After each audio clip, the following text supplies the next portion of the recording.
We can have an argument about who is the real QBU when it comes to the NFL draft. Alabama's going to be mentioned. Oklahoma certainly should be mentioned. Maybe you want to bring up Ohio State or LSU just for their recent success. But when it comes to transfer QBU, make no mistake, Kentucky is running away with that title. And once again, they've gone back to the portal to add in a premier passer that could be the reason why we see instantaneous success in Lexington. Let's talk about the recent commitment of Brock Vandagriff from Georgia heading now to the Wildcats.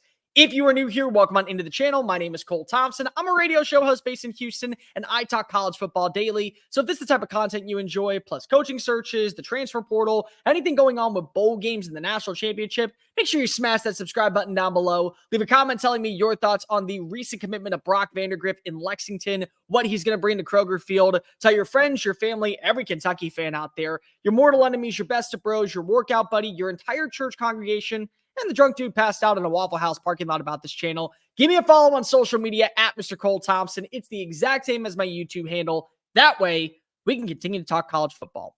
So this is a little old. I know that he committed last week, but Brock Vandagriff is now a member of the Kentucky Wildcats, and he will come in and he will likely be the starter for 2024. There is a notion that goes around in college football circles, which really annoys me, so I'm going to break the theory real fast. Just because if you don't win a starting job right away does not mean that you are bad for the school. And it does not mean that you're a bad player.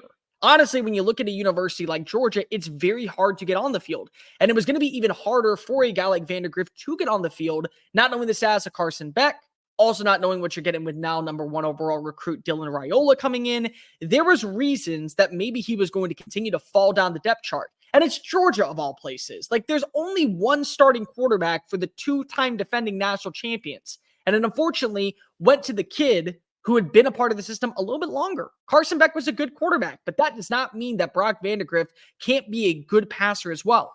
And he's going to a situation which is really good for him on a multitude of different levels. For starters, he's staying in the SEC. He is going to be on prime television Saturdays with ESPN, with every streaming platform. People are going to watch him play against the toughest competition in college football. So that's a huge bonus when it comes to draft grades. Number 2, he reminds me a little bit of Will Levis. Levis is another quarterback that found success when he finally decided Penn State's not the place for me. Remember, he was the guy that was splitting reps in the Wildcat formation before he joined the Wildcats behind Sean Clifford. So he goes to Lexington, and then there's conversations after 2020 that maybe he's going to be a first-round pick. 2021, my apologies. And the reason why was because of Liam Cohen was the offensive coordinator, and Cohen got the best version out of him. Pro-style offense with the ability to utilize his legs, be a willing runner in the open field, and find targets downfield. And they also added in several quality receivers during that span that really boosted the status of Will Levis. Remember, they had Wan'Dale Robinson as the leading guy that season in 2021. Well, Kentucky, for those of you who have been paying attention, just added in Raymond Cottrell, a former 4-star receiver from Texas A&M. This is a kid with all the upside and potential to be a really quality number 1 receiver in the SEC. So not only are you getting more weapons and more dynamic players to come to Lexington, but you're also getting a new quarterback with the same offensive coordinator that got the best version out of Will Levis. Remember, Levis struggled a lot in 2022. And the reason why was because Liam Cohen was back in the NFL. But a year stay, he realized, I'm made for college football. So he goes back to Lexington. He replaces Rick Scarangrillo, which is a great move, I think, in my opinion, by Mark Stoops to get this guy in here. And now you get another quarterback from the portal.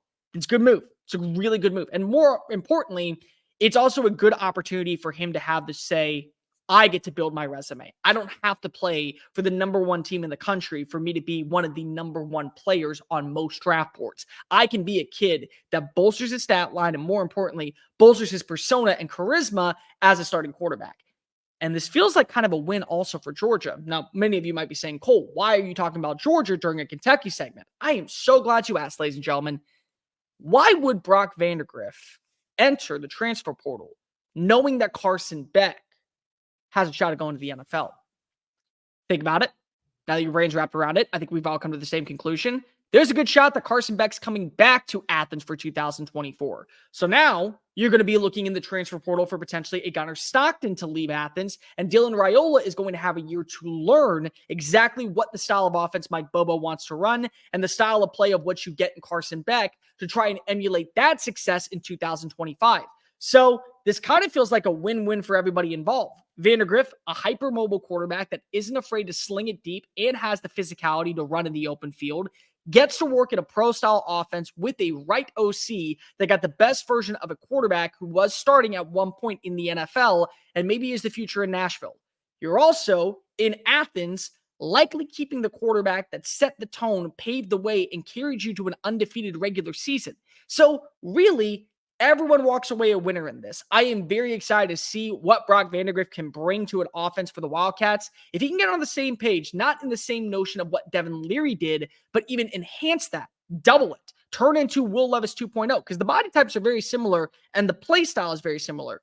You get that version, you're setting yourself up for, I would at least say, an 8-4, 9-3 season. And then 9-3, if you come back for, say, another year after that, you're looking at potentially making the college football playoff. 12 teams are going to go. You can't tell me that in the SEC, you go 10-2, you're going to be left out, especially when you look at the level of competition you're playing on Saturdays. And if that's the version you get from Brock Vandagriff, you're setting yourself up for a huge surplus of talent also coming with you to Kentucky. A-plus move, I think, by Liam Cohen. A-plus move by Mark Stoops. They get to be transfer QBU another year. Maybe this is the guy that actually sends them over the top, not just keeps them idle as they have been over the recent years. Hey guys, thank you so much for watching that video. Don't hit the X button yet. Make sure you hit subscribe to keep up with all of our daily content found on Just Saying It and anything else that we post on this channel. Bye.